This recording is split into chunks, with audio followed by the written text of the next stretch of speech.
Hey, in today's video, we're going to go ahead and change the heater core hoses in the Subaru Impreza.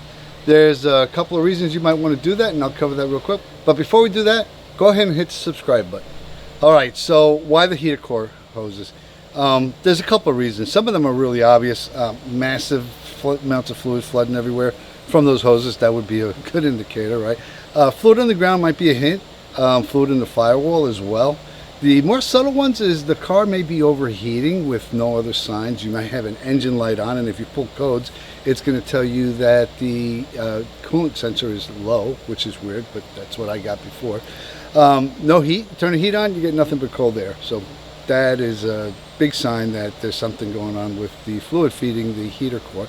And the other one is a sweet smell of antifreeze fluid, which just has its own unique odor, I guess you could say. But anyway, let me go ahead and go forward and show you how we're going to do this, and also show you where it's located, as well as some other points that you might have coolant problems with. All right, so here's the Subi engine, and just a couple of points before we go forward. I want to show you where the heater hose is. Right here at the end of that is the thermostat. If you need to change it, it's easier to get that from underneath.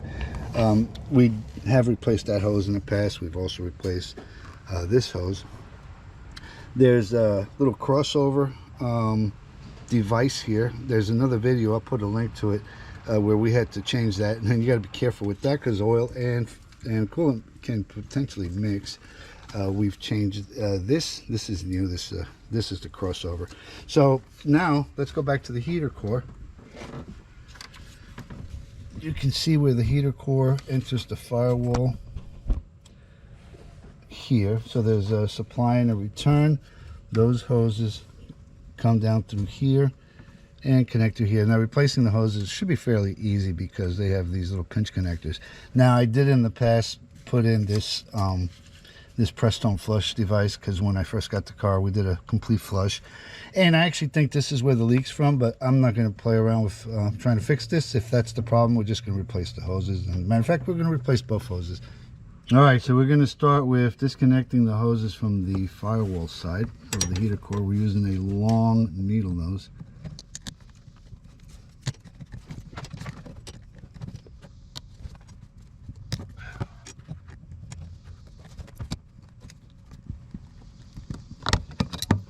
So before we do the hoses by taking them off and replacing them, we're going to disconnect the bottom as well, or at least pull the clamps off the bottom.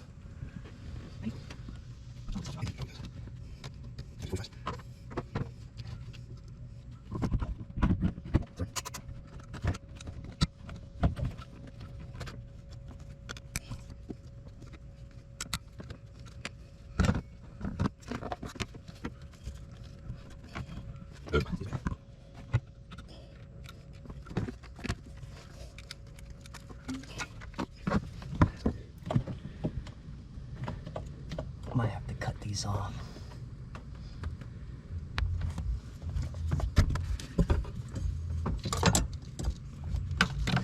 I'm fine with that. We just got to double check the new hoses first, make sure they're the right size, because I trust no one.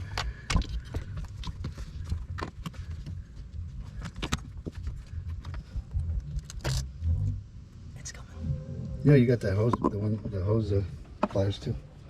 It does? Yeah. All right, I'm gonna prep one of the replacement hoses.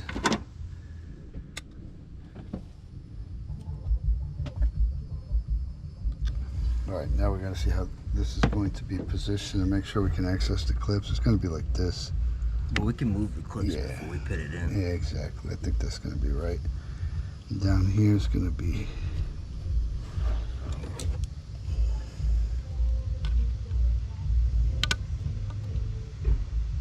something like that.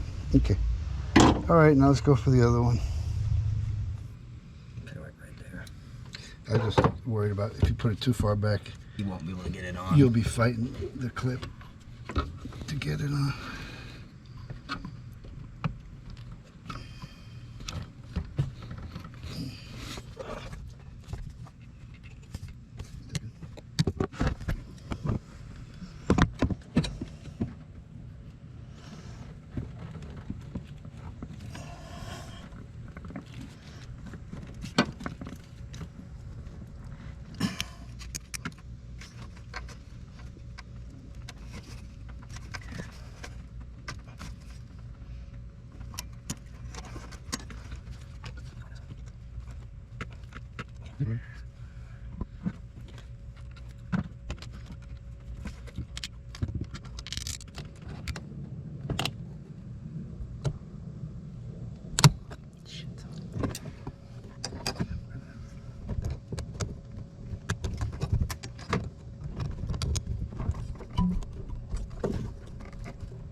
All right, so we got the hoses replaced, and as is typical for small hoses in inconvenient, out-of-the-way places, we use just about every pair of pliers we got in the inventory.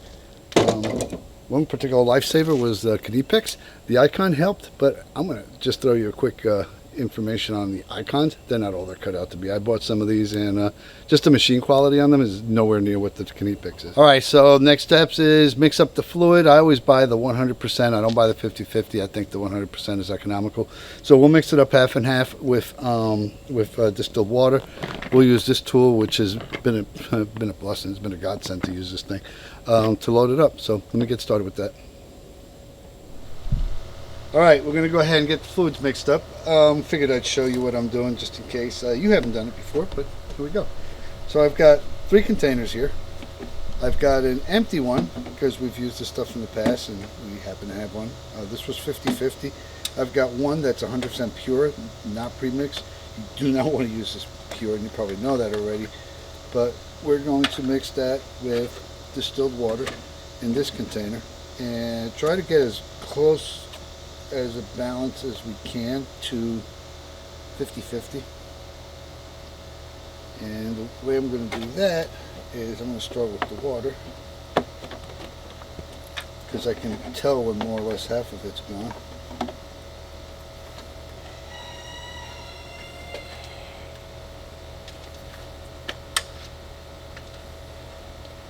So again, this is the empty container. And when I'm through, whatever's left, we'll keep it in this one, throw that container away. If we had to keep this one, we'd just use a marker to mark it 50-50.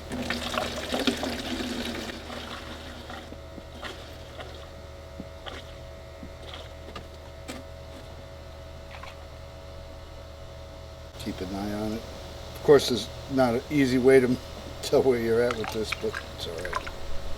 Ordinarily, I would use a measuring cup, but I have no idea where our water-based measuring cup is, so we're just going to rough it.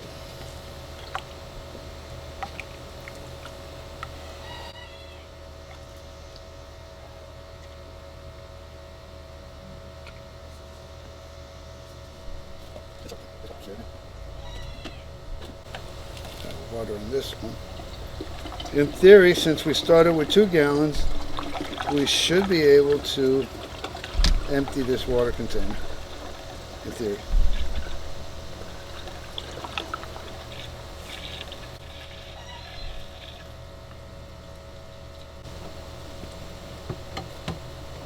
This one's got a little bit more now for the fun part. This has probably got a heavier mix. Alright, so I'm going to go ahead and set this up. This is always fun. It's got a bunch of different fittings. You got to find the right one. I've already got the cap off. If I remember when I've done this one in the past, this is probably the right. Yep. And then what we need to do is find the correct fitting that goes with it. Nope.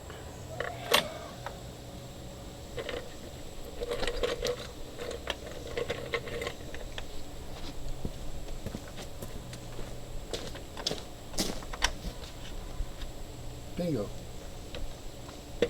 So that would be the correct one. Got the rubber in the bottom, that seats inside. That goes like that, and then we have to find somewhere to put all this stuff temporarily. Now I love this stuff, and the reason what we're going to do, we're going to fill this up. We're going to start the engine. I will pull this and let it do its thing. So yeah, grab the dark blue bottle, because that's the one that's marked that needs mixing, and it's not, it's already mixed.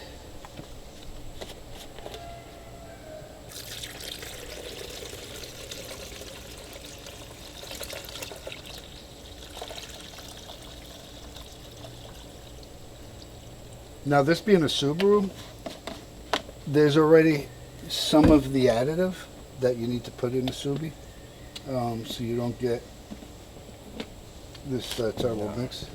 I'll have to pull it up in a second. I would go ahead and do that. Let it drink some.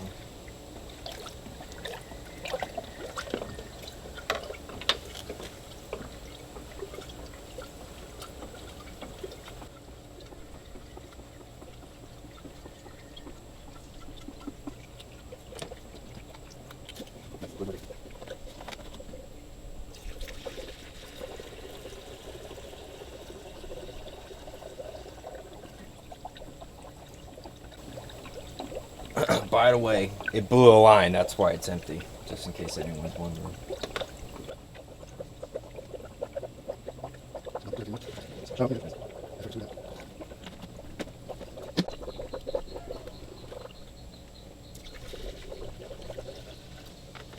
All right, now we got to do is start the engine, turn the heater all the way on, and let it do its thing. The engine needs to heat up, the thermostat needs to open, it needs to run fluid through the heater, and once it does that, the air will be purged out of the system. You'll start seeing this thing burping, and we'll add fluid to it as necessary. When we're done, whatever's left over, we'll put this in there and recover it and save it for the next time we need it.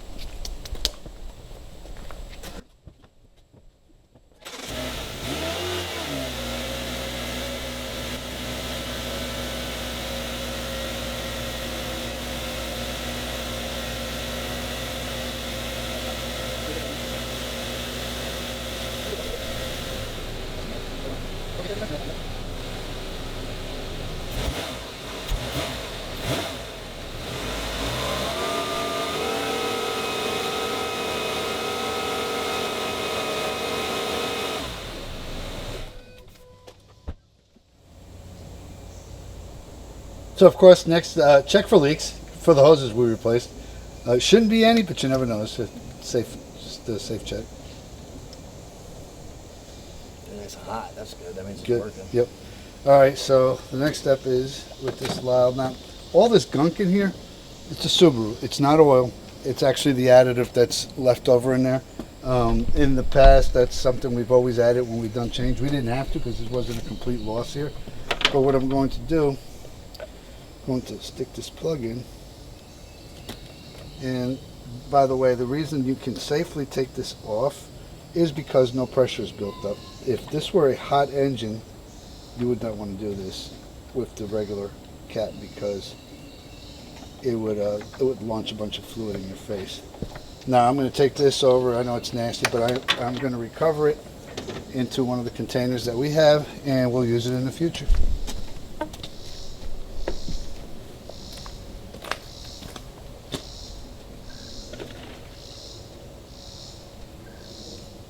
And it has the Subaru additive pre-mixed in it. How nice is that?